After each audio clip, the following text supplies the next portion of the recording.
been on most of the committees within ALA. I've also served on the Committee on Legislation, both as an intern and as a full committee member, and on several of the subcommittees of the Committee on Legislation of ALA.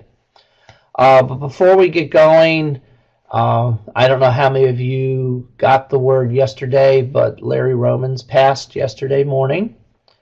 And I just feel that this is an important venue to acknowledge all the great work that Larry not only did for government information and for GODORT, having been a past chair, but all the work he did within ALA as a counselor, as the chair on committee on resolutions. I've knew Larry for many years, and I would say the one word that always comes to mind with me is a gentleman. It's not that over the years Larry and I always agreed on everything. In fact, we probably butted heads on issues as much as we agreed. But he was one of those people, and I've told this to other colleagues in the library world, that you could sit at a table and disagree with Larry and you walked out of the room and you were friends again. Larry always wanted to find the best solution for everybody, but he was also good about it had to be right. So he didn't, what I always appreciated about Larry was he had his principles and he didn't compromise his principles, but he compromised. And I'm going to miss Larry, and I know a lot of people are going to miss Larry.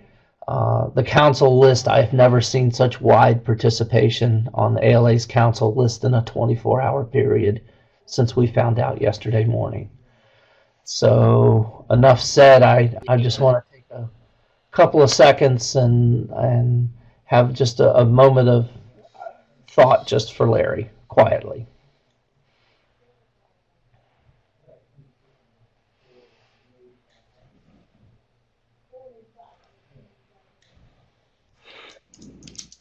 Okay.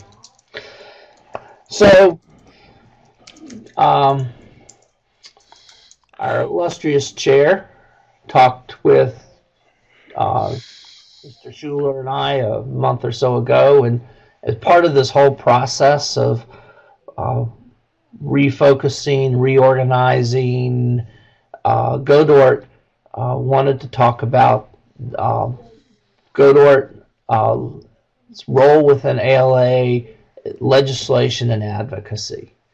And again, I want to go back, step back just a little bit. Is one of the other things that I really admire what Larry did was as he became less involved in GODORT and more involved at the ALA council level and all that, he was still one of our greatest advocates within council. When I say I'm the GODORT counselor, it does, the respect is not has anything to do with me. A lot of it has to do with my predecessors on council, but also all the work Larry did. So, I think that is, I don't know if this... whoops. There you go. Are you with us speaking-wise, John? I think I am, yes. Can you guys hear me? Yes.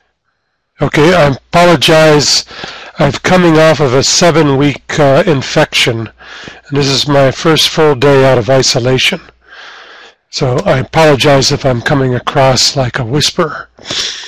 But I just want to underscore what Bill said about Larry. He is an excellent example of both practice and expertise in the areas of advocacy for our particular group.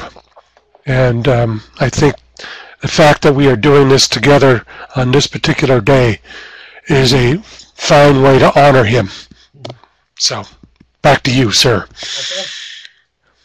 Alrighty. So, what I've done the typical librarian thing about putting together a PowerPoint, but I wanted to give you all some background to how, for some of you, about the legislative process or the hierarchy in which we deal within. Again, the way I look at it is when you advocate, you're going to advocate. There's two things that you can advocate for. You can advocate for an issue, and since we were all part of ALA, we need to represent the American Library Association when we do our advocacy. Within ALA, we can also advocate for what we as GODORT can do to help ALA fulfill its advocacy goals. So, so I just quickly will go through the hierarchy. And again, the hierarchy really, as you see it as a counselor, is how resolutions are passed. And we are all familiar, particularly within GODORT, that we do have a very good history of being active in that process. Resolutions come to council from two sources. They come from ALA committees, and they come from the membership. Council's role is to debate and discuss and pass the resolutions. Once council passes the resolutions, they go to the executive board and they decide about how implementation, for some of them, how they'll be implemented. And council during midwinters and annual meets in two different formats. We have our council meetings, and both formats are open to everybody. We have our council meetings, which are on Sunday, Monday, and Tuesday mornings. And then we have council forums, which are just this past midwinter, we added a Saturday evening. So that's Saturday, Sunday, and Monday evening, or the evenings before we meet as council, 8:30 to 10. All sessions are open to everybody. So council forum is less formal, and I'll actually get into that. Again, most everything comes through committees. All the resolutions are supposed to be reviewed by the resolutions committee. It's just really a great process. People on that committee, including Barbara Miller, who's been on that committee, it's just to help people put things in the correct form, because on the council floor, if something's not in the correct form, we can just spend hours and hours just talking about that. Council, as I said, has committees. The bottom of this is the full list, but the committees that I think that GODORT needs to be either active in or keep a keen interest in is BARC, which is the Budget Analysis and Review, of course COL, Intellectual Freedom, International Relations, and also Resolutions Committee.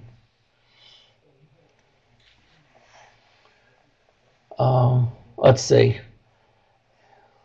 Do you all want me to answer questions as they pop up, or I can try to do that? Are we required to go through the formal? Okay, at the end? All right. Just to remind me, because I'll have to maybe scroll down. Again, the committee that we interact the most with is ALA Committee on Legislation, but we tend to interact with one of those committees, which is the Government Information Subcommittee. I don't want to go into too much of the history of why GIS was created, but it did happen after 1993. There was a little issue with GODORT supposedly expressing ALA policy without it going through COL and being passed by council. That was a difference of interpretation. GODORT thought it was expressing already established policy. So with all the negatives aside, GIS actually set up as a way for COL to better interact with GODORT and GODORT with COL. And I should add, there is no technically a public comment period as part of this process. Right. So, So other COL has 8 subcommittees. Again, I think a few of them get people aren't aware of them. There is actually an e-government subcommittee, and they're going to be putting a program on at, or actually a pre-conference in Orlando. There's a telecommunications subcommittee, which I've served on. There's also the Federal Library Advocacy Group called FLAG. And then there's Legislative Assembly, which we attend and represent. Let's see. Oh, and I don't know why I just didn't finish this slide, but there's, again, International Relations Committee. We've had more issues come up in the last couple of years having to do with our colleagues in Canada. There's also issues having that've come up with the United Nations, and there could be other things. This is a reason for us to have a better connection and better relationship with the International Relations Committee. Let's see. So legislative process, policy is made through resolutions passed by council. They're debated. Council floors where the vote occurs. But the informal open discussion where resolutions are not crafted but refined happen a lot at council forum. And it's kind of a repeat, but again, resolutions are usually brought by committees. In the case of Committee on Legislation, they're embedded in their committee's report. The council accepts the report and then votes on the action items within the report.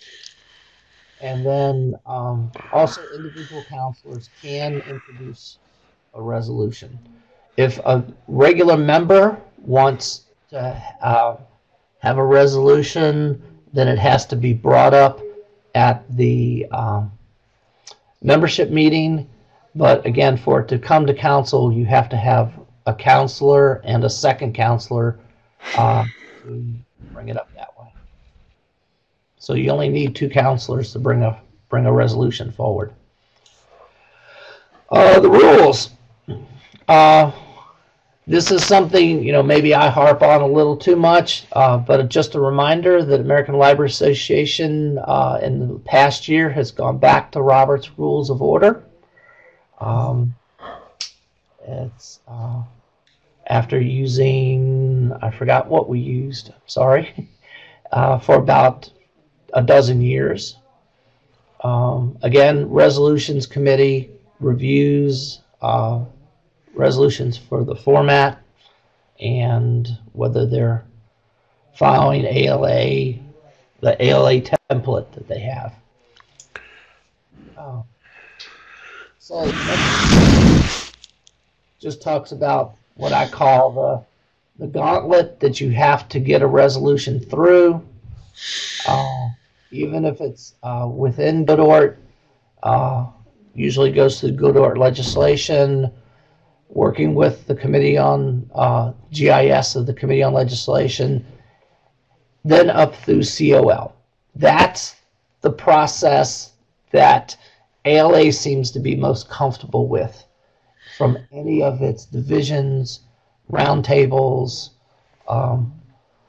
committees that they want. They feel that it's gone through this vetting process. Within GODORT, if an individual or a group within GODORT feels like they have something that there needs to be a resolution, of course, need to involve the chair, need to involve the chair of the legislation committee, involve the counselor as soon as possible. The counselor is ex officio on legislation, but making sure the counselor knows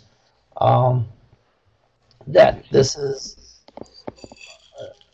the goal of this idea is to get a resolution. That way the counselor, I as counselor can see what's happening within ALA Council in general and within the committees, and find out where's the best path also for this. And definitely working with the ALA Washington office.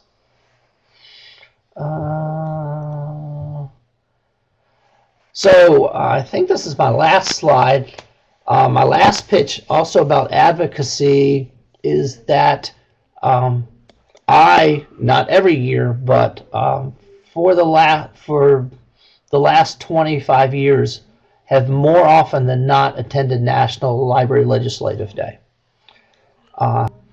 And it's a really good way to not only help advocate for GODORT and government information issues, you're advocating within a microcosm of ALA as a whole, because National Library Legislative Day is done by state delegations. You visit your legislators from your state, your congressmen and your senators, and you show them how your issue fits in with all the other issues within your delegation. And I know from past experience, having new people attend, be part of the state delegation, it's really fun. Yes, it can be at a bad time of year. I grumble about it every year, even though I go. This is the end of the semester for us, and it's a tough time to be away. But if I could get one more GODORT member to attend National Library Legislative Day every year, then I would be very happy. And I think that's the end of that. So if John has something to add back, if not. Yeah. Can everybody hear me? I've tried to get my voice back to a better level here. If I wanted to follow up a little bit on what Bill had to say about the process within ALA before I get to the main part of my short remarks. And I think as government documents librarians practicing within the American Library Association, I view the process that Bill just described very well as one of the more traditional and standard ways that we use our advocacy to amplify our individual voices within the association. And as Bill referred to over the years, there may be some differences on approach, and differences, if not distinctions, between expertise. In other words, who could speak better for government information where it's practiced, as well as, certainly since 1993, how all librarians are now government information librarians, whether or not they want to be or think they might be. So I think that's basically is another reason why the idea of government information and its advocacy would migrate from a particular roundtable or a particular association and be taken into a larger voice. The other aspect of ALA legislative speaking, advocacy, is that it is primarily focused, at the core of it, is at the national level, primarily U.S. As Bill referred to, there are some parts of ALA that address international issues, and the International Roundtable certainly does that. Our advocacy in the areas of freedom of information or privacy certainly have international aspects, but I would make the observation based on years of experience in ALA that the heart of our purpose, if you will, is American national government. When Stephen asked me to take on the chair of GODORT Ledge, I had been a quiet voice in GODORT for several years.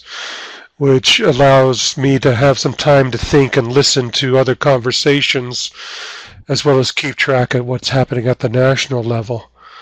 And one thing that I grew to recognize over time, over those years of listening, is that there are other aspects to our practice and expertise in the areas of local, state, and in some cases other aspects of international government information that are sometimes represented in the ALA advocacy mechanisms, but are sometimes not.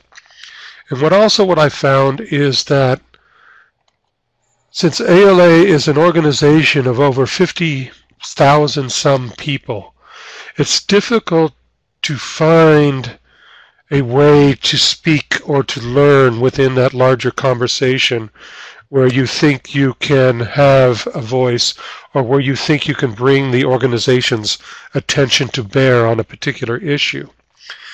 So to that end, I introduced in Boston a couple weeks ago, and this document is called the Government Information Next Initiative. If you want to call that up and make that on a larger screen, I can go over this with you.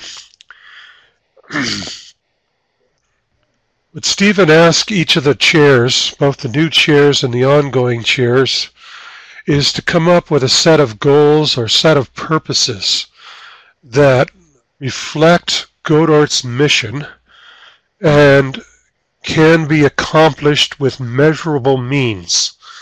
A daunting task.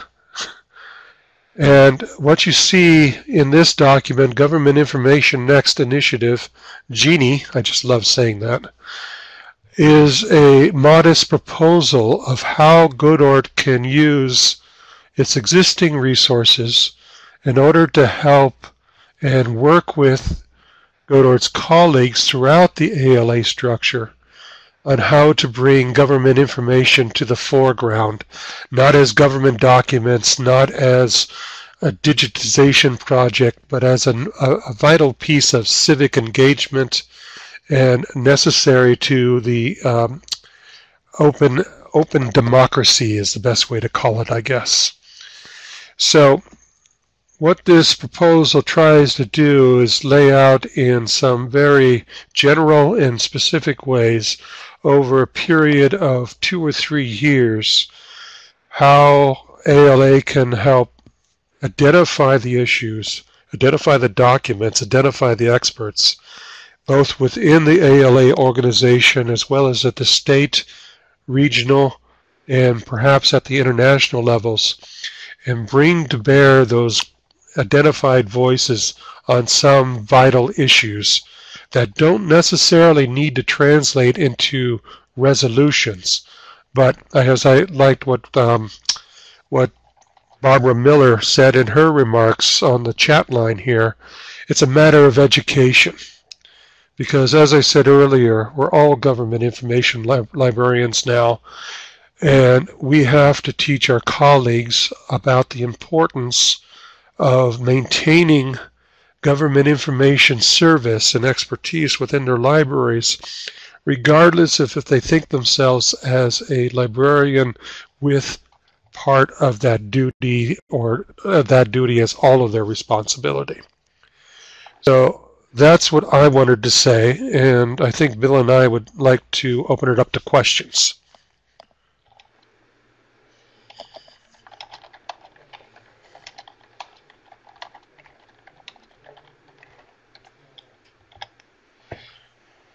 So I've been trying to answer back. Chris had a couple of good questions, particularly about having to advocate on an issue that has a limited time frame. You know, how do you do that? And you know, again, my response is if you see that it's something that GODORT needs to respond to, again, start with contact the chair, not only the chair of GODORT, but the chair of legislation and the counselor. One or the three of us would then at least involve the Washington office, because the Washington office needs to be pretty much right there in DC to respond to that, or let us know that yes, they're already on it, and if they're already on it and we don't feel like that we knew that, one of us could, any one of us as members could ask them, well, what are you doing? Who have you talked to? And where do you see this going? Because then you as a member of ALA or any of us can express our concerns of, well, this is going faster than I think we can, that we can deal with. And then the other thing I said back to Chris is that, one of my laments is that I think over the last 20 years, our work lives have gotten so hectic that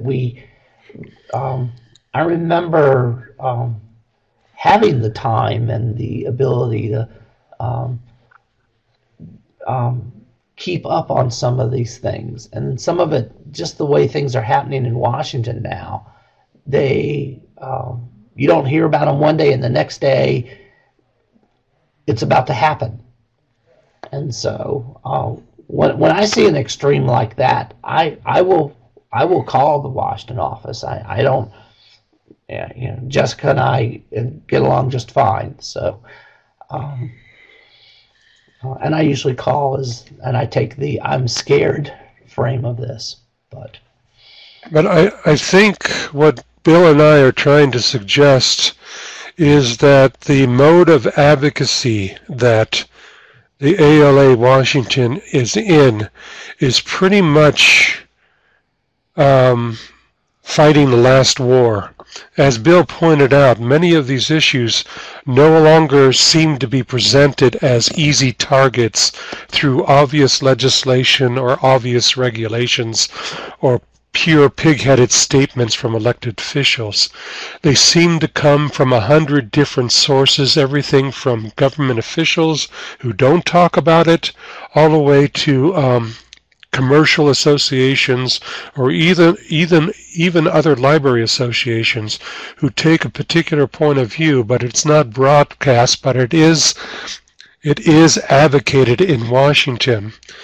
What I'm hoping is that between what Bill said and a little bit of what I tried to describe with the GD project is to enable those government information librarians who are also social science librarians, humanity librarians, head of reference, is to be able to connect directly back to them and alert them about major legislative issues affecting government information at all levels of government.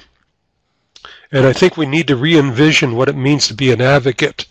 A march on Washington is always effective, but you've got to do something 364 days of the year elsewhere. And I think ALA has dropped the ball to a degree in its communication and in its working with the state associations. And many of us are very active within state associations, if not regional groups as well. And I think methods of communication and bridges can be rebuilt to those regional and state groups that can be very effective in communicating what needs to be done on an advocacy level. I think what Bill described in him, that he himself would reach out to Washington's office and make an observation about something of critical importance, I think is a significant tactical advantage that our association has. But I think over the years we've lost that collective ability to move beyond those tactical voices into strategic voices that say, as government information librarians, as practitioners, experts in government information, this is how we feel about that.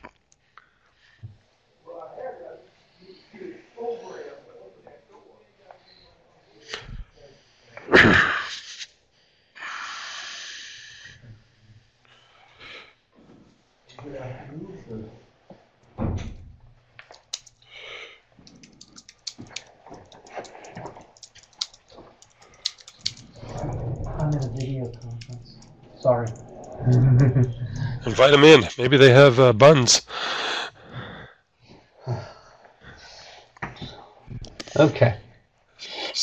So I think I think Chris and Barbara may be on to something here, Bill.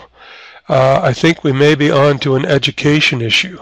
An education not only about the issues, but how to speak effectively to those issues using the library associations. What do you think? Yeah, that's one of the purposes of the subcommittee of the COL subcommittee FLAG, which is the Federal Library Advocacy Group. And that's why it was actually created, to help people speak more effectively to that. But I think that, the fact that a lot of people don't know about FLAG, much less the intricacies of the Committee on Legislation itself, if not ALA's Washington office's advocacy efforts, I think those efforts get left behind and lost on the general population. Also, Washington office sends out at least a weekly communication that anybody can sign up for and receive. I'm kind of blanking on what it's called, but I think one just came across today. Yeah. And when there's a particular issue, they will do. They'll either be call to actions, but it'll be updates as to what you're doing. Yeah, district dispatch. I don't know why. Thank you, Chris. I try to read those as soon as they come out. But the other thing, going back to how things are now also functioning in Washington, is that ALA to use its money as effectively as possible. And I'll be the first one to tell you, if I could give the Washington office $1 million more a year, I would. And I think Keith Fields would do the same. And they would take it and they would use it properly. But to spread its budget as best as it can, the Washington office works within a lot of coalitions. And it's good. That's good and it's bad. Coalitions give you access to the information and issues and different viewpoints. Coalitions also sometimes will force you to sometimes accept something a little bit different for the better of the coalition. Not so much lately, though. There have been issues in the last few years where ALA's been willing to go outside its coalitions and do that. But they use these coalitions to be able to keep more ears onto the ground and talk to more people. So, if there's a coalition with a coalition that includes ARL and AAU and things like that, you're going to get different viewpoints, but you're going to get more information. So I think too, in our earlier ages of advocacy, much of our advocacy would focus on the availability of a particular format, i.e. paper and print, and the principal mechanism of delivery was often considered to be either the depository library program or government printing office, or as it's called now, the government publishing office. And as I'm looking at the district dispatch webpage from ALA, I notice that just as we are all government information librarians, it seems like all issues within ALA's Washington office's purview seems to have some aspect of government information associated with it.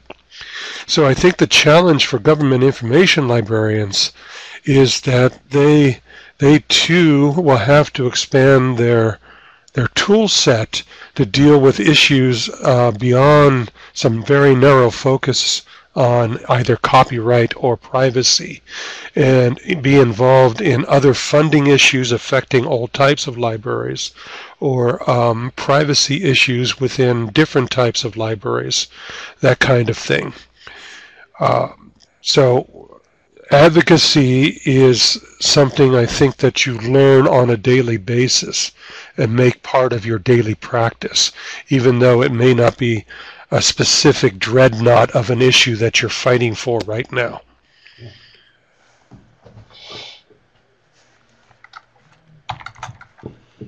For instance, I can see on the district dispatch, there's a link called State Government Information in the Copyright Conundrum. And it is specifically focused on state government documents. What I don't know as Ledge Chair, I've only been Ledge Chair for about 4 months now, is whether or not GODORT has had any input on that particular conversation. And maybe Chris knows. Bill, Stephen, has GODORT contribute to that particular sub-conversation? Not that I know of.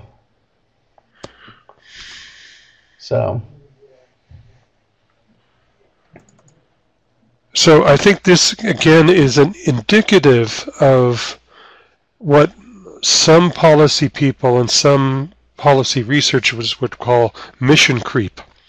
Government information as a point of expertise and advocacy has exploded beyond format control. And I think this is really the issue that challenges both Bill and I and Stephen, is how do we take a traditional librarian perspective that had at its core an idea of a tangible document that you serve and protect to something that government information is out there. It needs to be protected. How do you protect something you neither own nor possess?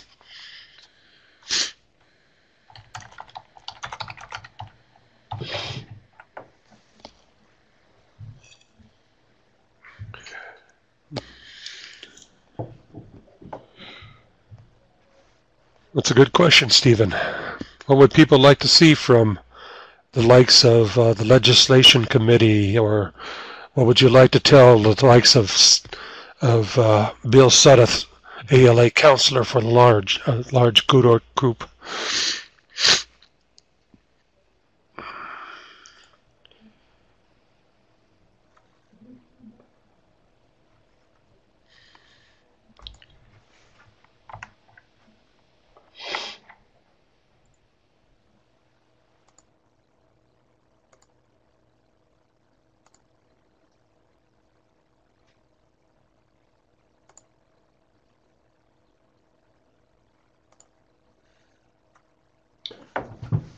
So folks, if you have a microphone, you can talk. It's a small enough group if you don't want to type and answer that question.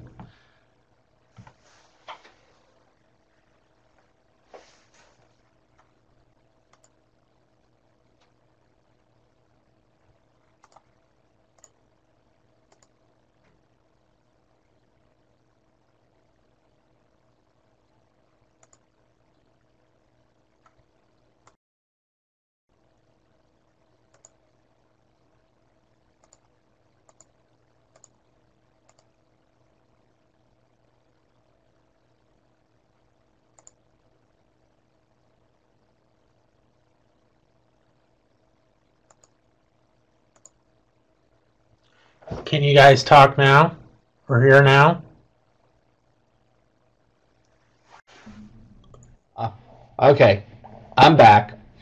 So all of you have microphone rights. If you want to talk and answer that question and you have access to a microphone, feel free to weigh in. It's a small enough group.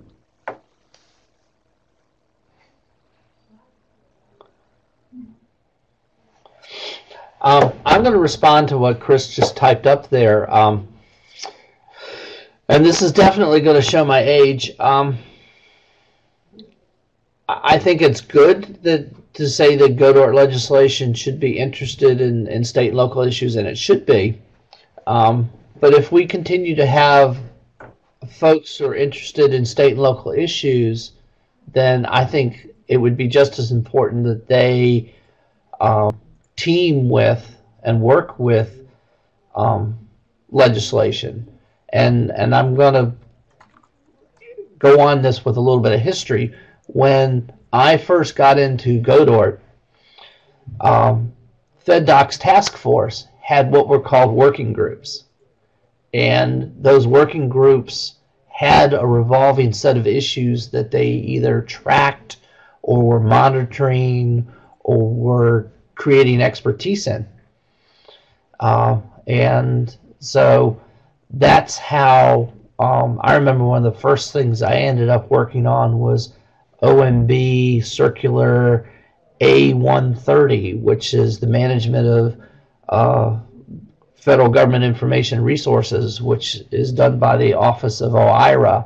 And as I said, this is 25 plus years ago now, and the stuff got just so ingrained, and that's how I can pull that out. So I think that would be a good thing, is to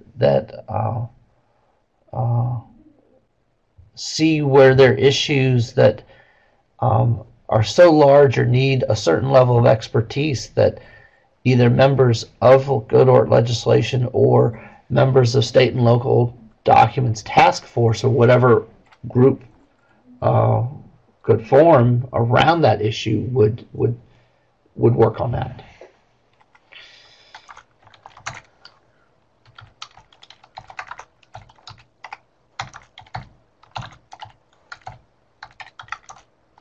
Oh no, and I agree with what John just said too, is that ALA has so much policy now, and again, in the area of government information, thanks to a lot of good hard work that was done by people 30, 40, 20 some years ago, that it's sometimes it's just a case of reminding ALA that we already believe in this, and this is already policy, and we need to devote the resources and the time to making sure this happens. So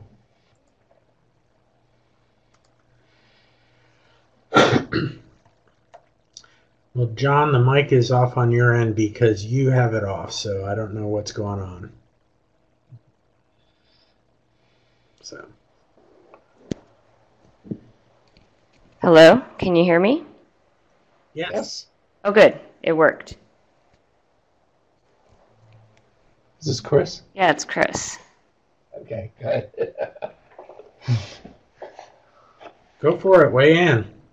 Well, I have been in the chat, and so I think, especially at state and local levels, sometimes we don't necessarily need a formal resolution, but I think helping those of us who are working in our states or even with our local governments and county governments would find it useful to find others out there across the U.S. who are working on same issues and how to best work with government agencies to discuss an issue. Like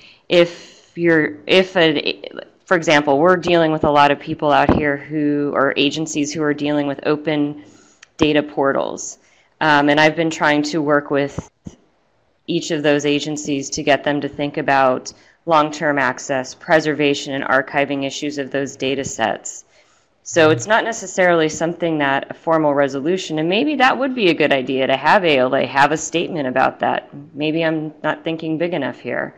But in some cases, it would be good to have a mechanism to figure out what would be a good way to advocate for these types of issues amongst us in the government documents profession. And how would we go about doing that? And are there practices and even kind of just statements that we could share with each other to pick up and utilize with our various state and local governments?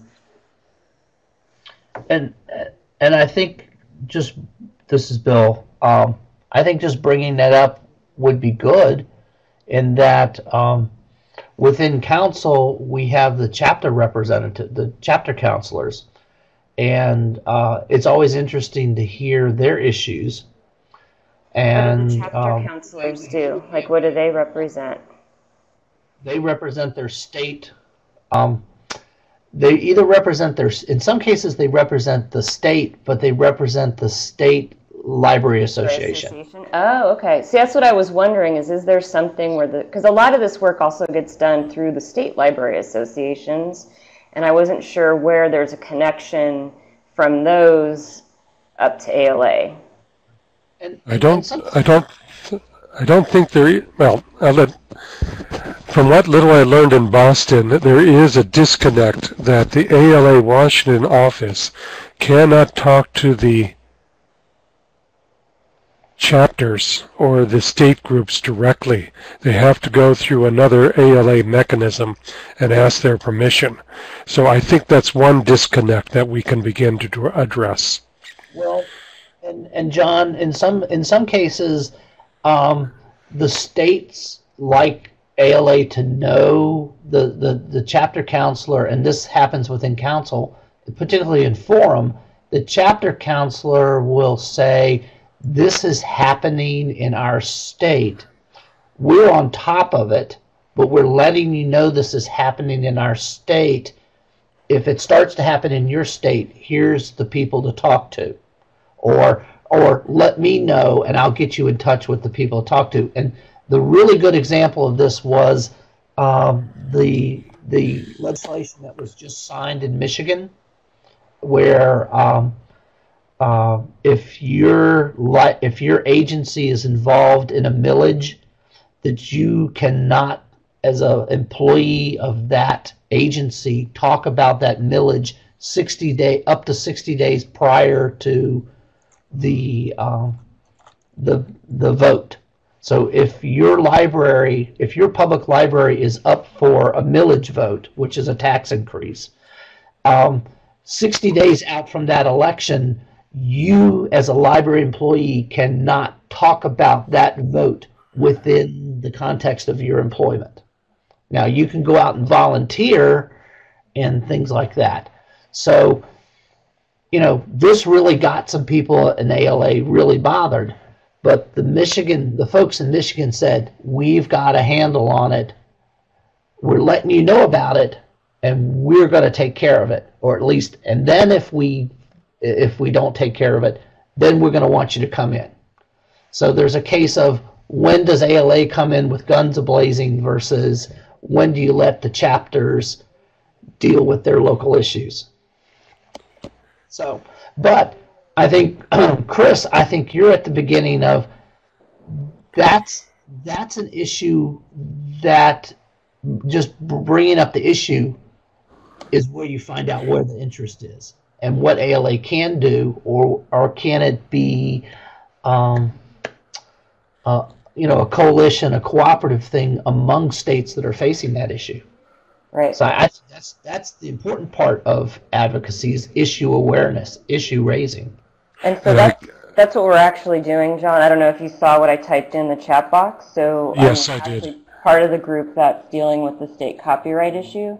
So we've been trying to, this is like the awareness raising ground to see who's going to want to pick it up and move forward and join it, because it's something bigger than us. So so we're working, we did a presentation for GODORT. When we're doing this presentation for the OITT copyright education. So it would be interesting to know, like, how would I bring something like that to GODORT to say, is there interest to push this as a larger issue, since it is a 50 states policy issue? I think we could use the Genie Initiative to bring it up. I think what the Genie Initiative might allow us to do is, here are issues that don't necessarily need to be translated into resolutions, but they're issues that we all share. How can we best effectively address them at the many levels of government we must deal with? Did you post a link to that? Yeah, that should be on the Adobe content page. It's covered. I see it in front of me as file share. Again, this is very rough. It's just very much in the rough and ready stage. But a lot of what you're talking about, Chris, involves that kind of communication, informing, as Bill says, don't worry about us. You know, we've got this, but we just want to let you know what's going on.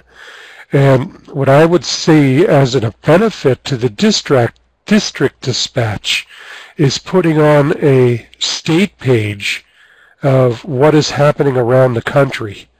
So if people want to see what the legislative are, what the advocacy issues are in, say, Pennsylvania, it could very well easily be attached to the district dispatch, so it becomes one-stop shopping. So is that what you're proposing with your Genie initiative? That is what the Genie is trying to encourage. And has the Washington office? Are you still needing to pitch it to them, or? No, I presented it. I presented what you see to them in Boston, not to the Washington office per se, but the Committee on Legislation, and they agreed with the document in principle. And as I said, I presented it to the GODORT Membership Committee as my form of the stated goals of where I want to take the Legislation Committee. So I think in principle we've got general agreement that there could be better ways we can work together to address advocacy issues beyond issues of resolution writing. Good. That's good to hear.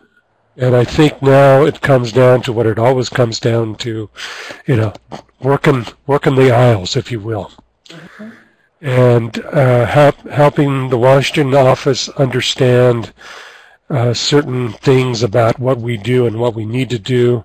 And I got to say that during one Council on Legislation committee where the Washington office was saying we can't talk about that because that's at the state level, one of the members of the council looked at him and said, well, I, as an ALA member, am outraged by that.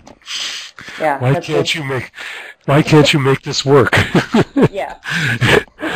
So I think this level of frustration of siloism, if you will, you know, of people not talking to other people because they're not in the same silo, is evident throughout all parts of our beloved association. And I think, you know, getting back to the conversation that Barbara and Stephen were having about when does GODORT speak for GODORT and when must they be silent, I think that is a whole nother issue. Probably we can give that a whole nother hour. And what I want to just make this up is, a lot of times the Office of Information Technology Policy, OITP, they will touch things that COL will be afraid to touch because they take a much broader view. They don't take the narrow view of where the issue is happening. They take a broader view as to who it's going to affect. So having a relationship, and if this is something that's bubbling up in OITP, then you're on a good path with that too. Okay. Because that's what was behind kind of my first question is, like, are there other mechanisms to move through these kind of issues, even if it's just kind of getting out there to see, is there interest and would they want to pick it up? And maybe it's not at that formal level of a formal resolution, but you need to start with, like, canvassing for consensus building. And so that's why working with OITP and the Copyright Education Subcommittee has been helpful, yes. At least for this particular topic. And I think that's why these subgroups of COL were created back in the early 1990s, because of the kerfuffle with GODORT, I would say, they realized that bridges need to be built That's what you meant by kerfuffle. I didn't understand what that meant. It's a technical legislative process term. Kerfuffle. And I think the energy and the spirit of creating those subcommittees is still our best hope. Not in the terms of Star Wars kind of hope, but it speaks to our best natures as association colleagues on how to work across institutional or expertise or format lines.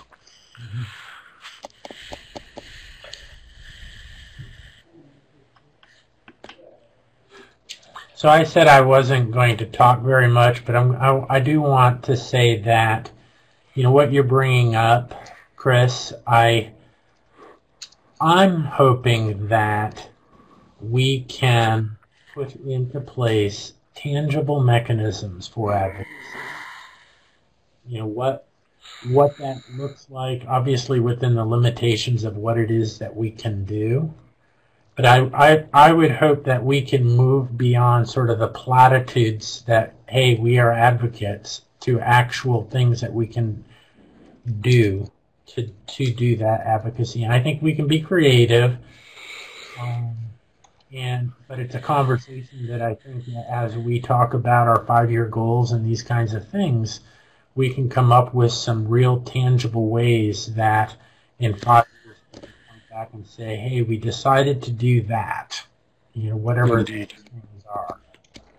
And then to underscore that, Stephen, I agree with you 100%. And I know that Bill works in this direction, and I know that's the spirit and the purpose of Jeannie, is to try to get us down to some concrete, deliverable things that we can point to and also sustain over a long period of time, as well as rebuild that education and communication channels.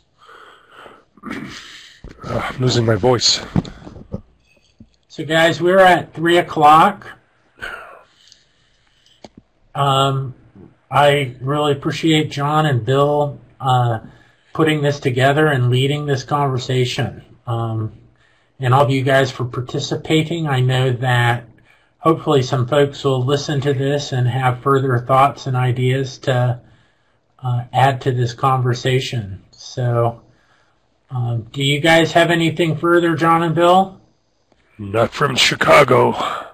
The last thing I did type up is that what I really have gotten on council particularly the last couple of years, is that while it looks like ALA tries to tackle a million issues in a million different ways, from the council perspective, we are really trying to I'll just read what it's that there's much more agreement and unity at the top than one sees, and it's just what bubbles up. So again, if an issue is important, advocate your issue, advocate it to the process, and if it's important enough, then the right part of the process will be found. And just like we were talking to Chris, I'm actually very encouraged to hear that OITP is interested in that issue of having to do with state copyright, state government copyright information and all that. So, and I want to take up on what Chris suggested, is that maybe for 2017 in Chicago, we can suggest a program that calls together the different levels of government within GODORT as well as outside of GODORT to have a panel discussion about advocacy and the challenges at each of the different levels that is open up to all ALA members. I think this is something ALA COL could get behind as well. Oh, definitely. And so particularly the possibilities of COL. And I think making it as open to other aspects of American Library Association members, I think, is critical to our success. Okay, so in the spirit of our being faithful to our time and you guys, thanks for participating. I'll leave this open if you have further thoughts that you want to add to the chat, because this is recorded, and we'll save the chat on the post for those that want to look back over. I know there's a lot of links and comments in here as well. So thanks, Bill and John. I'll leave this open, and as soon as I see most of you guys have gone, I'll go ahead and stop the section itself. But in terms of the forum part, I think we're done.